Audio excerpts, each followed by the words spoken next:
Ito na puzzle daw. Puzzle. Pero itong puzzle ko iba to. Galing sa laro. Yang magkatotohanan ng puzzle ba yan, Pasel? Itong puzzle ko nag-umpisa to sa laro. Okay, maganda yan. Sa laro, tapos hanggang bandang huli, nagiging puzzle. Sige. Umanon siya rito, ganyan, 115. Tapos ngayon, ang ginawa niya, nag-313 to. Pagkain rito, ganyan. Takbo siya rito, ganyan. Nag-314. Tapos nag-51. Ito ngayon ang ginamit niya, 51. Tapos nag-116, nag-95, nag-95. Ito na, medyo papalapit na tayo sa yung Puzzle. laro na nagiging puzzle. Tapos nag-54, nag-51, nag-115.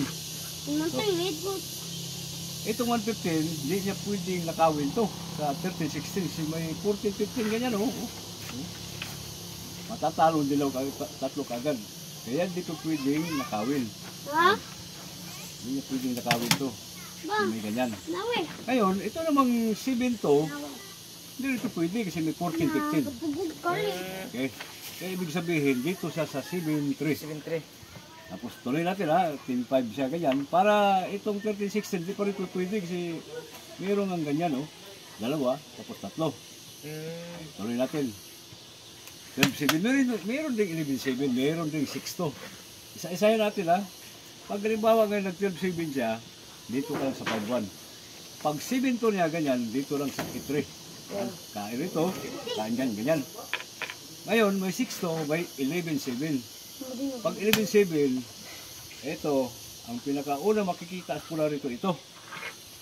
Si kita mo, damak agad, oh.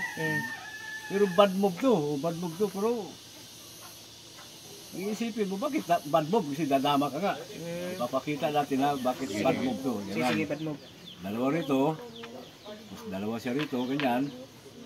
Dama siya, tapos kakain siya ganyan, kakain to. Ibig sabihin, open ang dama. Correct. Ayan, oh. Surprise pala, no? Yan, kaya ibig sabihin, bad move yung one. Bad move pala yung 116, Pasel. Bad move. Bad move yun. Sabihin, bad move yung 116. Yan. Ito na. Pagdating sa ganitong posisyon, tira sa pula, bibigyan niya na maka-entra ang puti, ang dilaw.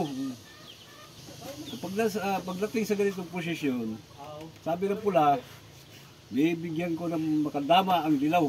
Entra dama? Oo. Pero sa lahat sa mga viewers nito, yung nanonood, ito ang una makikita. Ito. Pero bad move yan, bad move yan. Paliwanag ko nga, bad move nga. Ito yung sekreto niya, ito. 14-15, siyempre, no choice. Cover. Cover siya, dipinsa siya kasi walang ibang ititira. Hindi siya pwede ganyan, kain rito. Hindi rin siya pwede, kain ulit rito. Hindi rin siya pwede, kain ulit rito. Tama siya, ganyan. Ibig sabihin, itong sa 10, nagkaroon ng butas ito. May madadaanan siya. Tapos tuloy natin ha. Tapos pakain ito, ganyan. Next move, pakain, ganyan. Tapos pakain ulit ito, next move, kain. Tapos dito. Siyempre, dadalawa siya, ganyan, oh.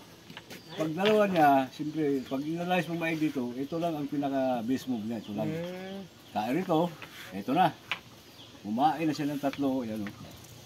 Yan. Grabe ba? Ngayon, hindi naman pwede i-ganon niya kasi kakain din. Ito, hindi po pwede. Ibig sabihin, dito lang siya. Yan, tapos kain rito. Hindi siya pwedeng tumakbo rito kasi yung dama pwede mong gamitin. Matatanggal yung pair niya. Ibig sabihin, 16-14. Aabanti siya sa 16-14. Break agad to, pakain agad, kain. Para itong 15-14, hindi pa rin pwede niya itira kasi meron ng ganyan. Pag umiwas, may sayang, no? Ibig sabihin, hindi rin pa pwede, tatlo. Ito lang, 5-1. Kahit sinong damador ngayon yan, pag inanalyze mong maigi, makikita mo ngayon yan ang sekreto dyan. 4-han ba? 4, no? Saan ang tira? Kaya, sacrifice. Tama to, 7-3. 115. 115. Nga na. 14-3. 4 eh. Grabe, napakalupit na tira ni Boss Willie.